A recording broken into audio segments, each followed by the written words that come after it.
علم بدی، علم البدی میں کسی کلام کی خوبیاں معلوم ہوتی ہیں کہ یہ جو کلام ہے نا، اگر یہ لفظ نہ ہوتا تو نقص کیا آتا، اس لفظ کے آنے سے کلام میں خوبی کیا آئی ہے۔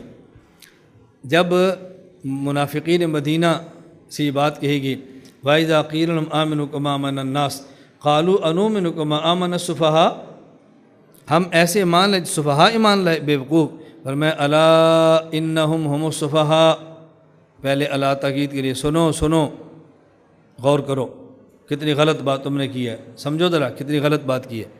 الا تنبیہ کا معنی سمجھے، الا تنبیہ کے لیے توجہ کرو، اتنی غلط بات، اتنی گھٹیا بات یہ تم نے کی ہے، یہ الا کہہ رہا ہے۔ آگے ان یہ تاکید کے لیے آ رہا ہے۔ آگے ہم مبتدا تھا، صفحاء خبر تھی، ہم ضمیر معرفہ ہے، اس صفحہ پر الاملاف یہ بھی معرفہ ہے، اور اگر کلام میں مبتدا بھی معرفہ ہو خبر بھی معرفہ ہو تو یہ ضابطہ ہے تعریف و طرفین یوجب الحصر و تخصیص، مبتدا خبر دونوں معرفہ ہو جائے کلام میں حصر آتا ہے۔ اب یہ بات تب سمجھ آئے گی جب بندے کو علم البدی آتا ہے کہ اللہ کیا فرما رہے ہیں۔ آگے پھر درمیان میں ہم پھر حصر کے لیے لائے ہیں، الا انہم ہم الصفحاء، پھر ہم لائے حصر کو بیان کرنے کے لیے۔ اب علم البدی بتا رہا ہے صرف یہ نہیں کہ تم بھی بیوقوف ہو شاید وہ بھی ہوں، نہ، مسئلہ ایمان قبول کرنے میں اور توجہ رکھنا، ایمان قبول کرنے میں اور کفر سے جان چھڑانے میں یا کفر لینے میں ایمان کو چھوڑنے میں یہ طے شدہ ہے کہ جو شخص کلمہ پڑھتا ہے خواہ اس پر کتنا بھی نقصان آئے وہ عقل مند ہے، اور جو کلمہ چھوڑ کر ایمان چھوڑ کر کفر اختیار کرتا ہے بظاہر جتنا بھی فائدہ ہو یہ شخص بیوقوف ہے۔ الا انہم صفحاء یہ نہیں تم ہی بیوقوف ہو اور سمجھو کتنی غلط بات تم نے کی ہے۔ یہ کیسے سمجھ آئے گی؟ علم بدی سے۔ علم البدی ہوگا تو سمجھ آئے گی، نہیں ہوگا تو معمول کی بات کرے گا، نہیں یہی بیوقوف ہے وہ بیوقوف نہیں۔ نمبر 8 یہ بطور فائدے کے بتا دیا کہ علم اشتقاق، علم معنی، علم معنی، علم بیان، علم بدی، ان تینوں کو بس اوقات علم بلاغت کہہ دیا جاتا ہے۔ یہ بلاغت کے اندر 3 علوم ہوتے ہیں اور مجموع کہتے ہیں علم بلاغت ہے۔ آپ مختصر المعانی، تلخیص المفتاح وغیرہ اس میں پڑھتے ہیں۔ نمبر 8 علم قرات۔ اب علم قرات کو سمجھنا کیوں ضروری ہے قرآن سمجھانے کے لیے؟ اس کی وجہ یہ ہے کہ ایک لفظ کے معنی کو متعین کرنے کے لیے بس اوقات دوسری قرات معاون بنتی ہے۔ قرآن کریم میں ہے لا جناح علیکم ان طلقتم النساء ما لم تمسوهن او تفرضوا لهن فریضۃ، آگے فنصف ما فرضتم، اگر کسی عورت سے نکاح کیا مہر مقرر بھی نہیں کیا اور اس عورت کو چھوا بھی نہیں، اس عورت کا مہر آدھا ہوگا۔ اب یہ چھونے سے مراد کیا ہے؟ چھونے سے مراد کیا ہے؟ اب کو بندہ سمجھے گا بھئی نکاح ہوا اور وہاں ایجاب و قبول ہوا اور بیوی کا ہاتھ پکڑا اور شوہر ہاتھ پکڑ کے لا رہا ہے، چھو تو لیا اس نے، یا چھونے کا معنی کیا ہوگا؟ اب دوسری ایک قرات ہے جس کے اندر یہ ہے کہ ما لم تمسوہن، ایک قرات میں تماسوہن، ماسا یماسو مماسا، اب اس کا معنی کیا ہے؟ ای تجامعہن، اب اس کا معنی یہ ہوگا کہ یہ اس وقت ہوگا کہ جب تم نے اس عورت کا مہر مقرر بھی نہیں کیا اور اس عورت کے ساتھ ہم بستری بھی نہیں کی، غیر مدخول بہا، اس کا یہ مہر یہ ہے۔ اور یہ دوسری قرات نے معنی متعین کی ہے، اگر دوسری قرات نہ ہوتی تو پھر تھوڑا سا شک پڑ جاتا کہ مراد اس سے کیا ہے۔ اور یہ تب ہوگا جب علم القرات آئی، علم القرات نہیں آئے گی تو پھر الجھنیں پیدا ہوگی۔ اس لیے جن اس دور میں الجھنیں پیدا کرنی ہے وہ بقیہ قرات کا ویسے ہی انکار کرتے ہیں، یہ عجم کی سادت سے چھوڑ دو اس کو، تاکہ معنی متعین نہ کرنا پڑے، اپنی مرضی کے معنی کرتے پڑے، جیسے جوید غامدی وغیرہ نے شروع کیا۔ نمبر 9 علم عقائد۔ علم عقائد معلوم ہو تو پھر بندے قرآن کی تفسیر کرنے کا لطف آتا ہے اور سمجھا سکتا ہے۔ دیکھو عیسیٰ علیہ السلام کے بارے میں اللہ نے فرمایا کہ ما قتلوہ، نہ تو نے قتل کیا، ما صلبوہ، نہ سولی پہ چڑھایا، لیکن عیسیٰ علیہ السلام گئے کدھر؟ فرمایا بر رفعہ اللہ الیہ، اللہ نے عیسیٰ علیہ السلام کو اپنی طرف اٹھا لیا۔ اب بظاہر اس سے کیا معلوم ہوتا ہے کہ اللہ نے اپنی طرف اٹھایا، عیسیٰ علیہ السلام اوپر گئے ہیں تو شاید اللہ بھی اوپر ہوں، اور یہ عقیدہ رکھنا ہے کہ اللہ صرف اوپر ہے، اس سے تو اللہ کے لیے جہت لازم آئے گی، اللہ جہاد سے پاک ہے۔ اگر صرف اللہ کو اوپر کہیں گے نیچے نہیں ہے تو اللہ محدود ہو جائیں گے، اوپر ہے نیچے نہیں ہے، اور اللہ تو لا یحد، اللہ کی تو حد ہی نہیں ہے، حد سے پاک ہے، حد بندی نہیں، حد بندی تو جسم کی ہوتی ہے، اللہ تو جسم سے پاک ہے، حد بندی ہے ہی نہیں۔ اب کیا معنی کریں گے بر رفع اللہ الیہ؟ یہ عقیدے کی آیت اور بڑی اہم ہے۔ اب علم الکلام علم العقائد آتا ہوگا تو بات کرنی بہت آسان ہے۔ اس لیے امام رازی رحمہ اللہ اس کتاب لکھتے ہیں المراد الرفع الی موضع لا یجری فیہ حکم غیر اللہ۔ اس سے مراد یہ ہے اللہ نے ایسی جگہ کی طرف اٹھایا جہاں ظاہری حکم بھی اللہ کے علاوہ کسی اور کا نہیں چلتا، اور وہ آسمان ہے۔ میں انشاءاللہ اس آیت پر تفصیلی بات کریں گے، اس دلیل پر بڑی مفصل سمجھاؤں گا، اور اس سے کئی عقائد آپ کے حل ہوں گے، لیکن القواعد جب پڑھیں گے نا اس پر میں تفصیل سے بات کروں گا۔ فی الحال خلاصہ ذہن میں رکھ لیں، دنیا میں ہر چیز کا حقیقی مالک اللہ ہے۔ دنیا میں ہر چیز پر حقیقتاً اختیارات اللہ کے ہیں، لیکن پھر تقسیم ہوتی ہے، بسا اوقات بعض چیزوں پر ظاہری اختیارات بھی اللہ کے پاس ہوتے ہیں، اور بعض چیزوں پر ظاہری اختیارات اللہ اپنے بندوں کو دے دیتے ہیں۔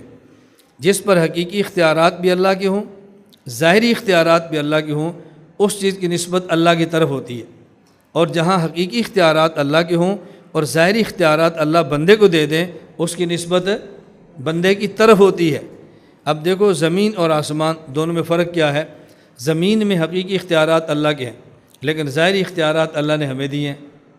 پڑھ لو تمہاری مرضی، نہ پڑھو تمہاری مرضی، کھا لو تمہاری مرضی، نہ کھاؤ تمہاری مرضی، رکوع کر لو تمہاری مرضی، نہ کرو تمہاری مرضی، اختیار دیا نا۔ حالانکہ حقیقی اختیار تو اللہ کے پاس ہے، لیکن آسمان میں رہنے والی مخلوق ملائکہ وہاں یہ نہیں ہے، وہاں لا یعصون اللہ ما امرہم ویفعلون ما یؤمرون، وہاں ظاہری اختیارات بھی ختم ہیں۔ اب المراد الرفع الی موضع، اس سے مراد ایسی جگہ ہے لا یجری فی حکم غیر اللہ، جس میں ظاہری اختیارات بھی اللہ کے علاوہ بندوں کے ختم ہو جاتے ہیں، اللہ نے وہاں اٹھایا، اور وہ جگہ زمین نہیں ہے بلکہ وہ جگہ آسمان ہے۔ اب اتنی سی بات کو سمجھانے کے لیے علم عقائد کا کتنا علم چاہیے، کتنا دماغ چاہیے، تو پھر یہ بندہ آیت سمجھاتا ہے، ورنہ اسی ایسے لوگ استدلال کریں گے اللہ نے اپنی طرف اٹھایا، اوپر اٹھایا، لہذا اللہ بھی اوپر ہے، یہ نظر نہیں آتا، اس کی آڑ میں ہم نے اور کتنے عقائد اپنے برباد کر دی، تو لوگ سمجھیں گے قرآن تو ٹھیک ہے، یہی لکھا اپنی طرف اٹھایا، غلط پروفیسر صاحب ڈاکٹر صاحب غلط بات تو نہیں فرما رہے۔ اس لیے تفسیر کرنے کے لیے ایک نواں علم عقائد 9 نمبر یہ ضروری ہے۔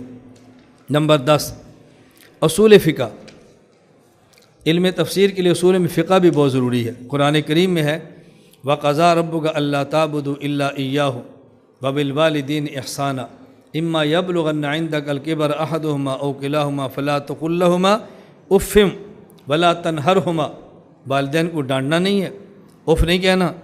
اب کوئی بندہ کہے جی میں نے تو والد صاحب کو گالی دی ہے، میں نے ڈانٹا تو نہیں، میں نے جوتا مارا ہے، میں نے ڈانٹا تو نہیں، میں نے ان کی جیب سے پیسے نکالے ہیں، میں نے اور تو کچھ نہیں کہا۔ ابا جی نے کہا مجھے شہر لے جاؤ، میں نہیں لے کر گیا، میں تو بڑے ادب سے کہا ابا جی میں نہیں لے جا سکتا، میں نے تو اف بھی نہیں کہا، میں تو ڈانٹا میں نہیں لے جا سکتا، آئی ایم بزی، مصروف آدمی ہوں، کسی اور کو لے لے، میں تو بڑے ادب سے کہا۔ اب دیکھو یہ غلط کیوں ہے؟ اصول فقہ معلوم ہوتے تو یہ تفسیر کبھی نہ کرتا۔ اصول فقہ معلوم ہوتے لا تقل لہما اف، اس سے مراد کیا ہے؟ اف بھی کہو گے تو باپ کو تکلیف ہوتی ہے، تو جب اف کہنے سے تکلیف ہوتی ہے اور تمہارے مارنے سے تو بہت تکلیف ہوگی، اف کہنے کی گنجائش نہیں تو مارنے کی گنجائش کیسی ہوگی؟ اب یہ اصول فقہ بندے کو سمجھائیں گے نا، استدلال کرنا ہے کہ ویسے بندہ کیسے سمجھ سکتا ہے؟ اصول فقہ معلوم۔ نمبر 11 اسباب نزول معلوم، کہ یہ جو قرآن کریم کی آیت اور سورت نازل ہوئی اس کا شان نزول کیا ہے، یہ کس بیک گراؤنڈ میں نازل، اگر یہ معلوم نہیں ہوگی تو پھر قرآن کریم کی تفسیر غلط ہو جائے گی۔ کوئی بندہ آپ سے کہتا ہے کہ بھائی قبلے کی طرف منہ کرنا شرط نہیں ہے، اگر قرآن میں قبلے کی بات بھی کی ہے تو قبلے کے علاوہ بھی بات کی ہے، وَلِلَّهِ الْمَشْرِقُ وَالْمَغْرِبُ فَأَيْنَمَا تُوَلُّوا فَثَمَّ وَجْهُ اللَّهِ، اللہ کہتے ہیں مشرق بھی میرا ہے مغرب بھی میرا ہے، جدھر تمہارا دل کرتا ہے منہ کرو، تم جدھر بھی کرو گے میری سلطنت ہے۔ تو اللہ کوئی کعبہ میں رہتے ہیں، کوئی اللہ کے گھر ہے، کوئی خدا وہاں رہتے ہیں، کیسی بات کرتے ہو تم؟ دیکھو قرآن کیا کہہ رہا ہے، اور مولوی نے تنگ کیا بھی جہاں بھی ہو کعبہ کی طرف ہی منہ کرنا ہے۔ اب دیکھو وہ تو بیچارہ قرآن کی آیت پڑھ رہا ہے اور کتنے اخلاص سے پڑھ رہا ہے، غلطی کیا ہوئی؟ یہ نہیں پتہ یہ آیت کس موقع پر نازل ہوئی تھی، کس موقع پر نازل ہوئی؟ مکہ مکرمہ سے مدینہ منورہ رسول اکرم صلی اللہ علیہ وسلم تشریف لائے تو حکم آیا کہ آپ قبلہ بیت المقدس کو بناؤ۔ یہ امتحان تھا اور صحابہ کے لیے بڑا مشکل تھا، بہت مشکل تھا صحابہ کرام کے لیے، جن سے جنگ ہے ان کا قبلہ مان لیں، ہمارے آباء و اجداد نے کعبہ کو قبلہ بنائے اور ہم اس کو چھوڑ دیں، اور دشمن کیا کہے گا؟ آئے ہو نا ہماری طرف، ہمارا قبلہ مانا، باقی چیزیں بڑی جلدی مان جائیں گے، اب سمجھ آنی شروع ہو گئی ہے ان کو، کتنا مشکل مان لیا۔ لیکن خواہش یہ تھی کہ قبلہ بیت المقدس نہیں کعبہ ہونا چاہیے۔ اللہ نے جب پھر حکم تبدیل ہوا، اب یہودیوں نے مذاق اڑایا، کل کعبہ بیت المقدس تھا، آج کعبہ قبلہ بن گیا، یہ کعبہ بن گیا، کل قبلہ بیت المقدس تھا، اب یہ کیا تماشا ہے، کبھی ادھر کبھی ادھر۔